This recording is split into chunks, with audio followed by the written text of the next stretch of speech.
زندگی میں وہ لوگ دیکھیں کامیاب ہوتے ہیں جو بہت ساری باتوں کو نظر انداز کر دیتے ہیں، اگرچہ وہ باتیں ان کو پسند نہیں ہوتی، ان باتوں کی وجہ سے انہیں وہ ناگواری محسوس ہوتی ہے، لیکن اس کے باوجود وہ بہت ساری باتوں کو نظر انداز کر دیتے ہیں، وہ کامیاب ہوتے ہیں۔ میں آپ کو بتاؤں کہ ایک لوہار کی دکان تھی، لوہار نے دکان بند کی تو چلا گیا،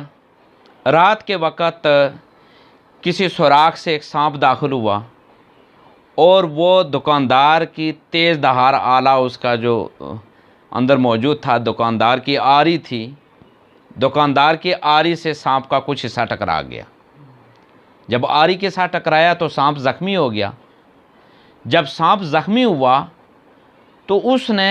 زوردار آری کو ڈسا۔ جب آری کو ڈسا تو سانپ مزید زخمی ہو گیا اور خون بہہ نکلا اسے۔ اس نے تیش میں آ کر تو سانپ نے اپنے آپ کو آری کے ساتھ لپیٹ دیا اور وہ مر گیا۔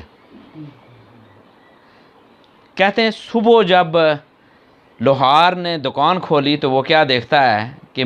اس کی آری کے ساتھ ایک سانپ لپٹا ہوا ہے اور وہ مرا پڑا ہے۔ ہم دراصل جن لوگوں کی طرف سے ہمیں اذیت پہنچتی ہے، نقصان پہنچتا ہے، ہم انہیں واپس جواب دیتے ہوئے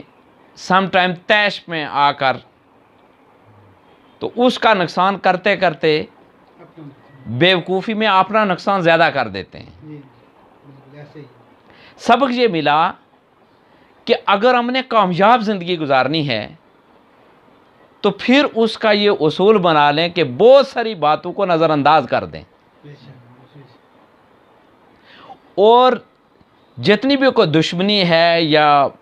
جو بھی ایسی باتیں جو آپ کو پسند نہیں ہیں، آپ ہر چیز کا بدلہ لینے کی کوشش نہ کریں،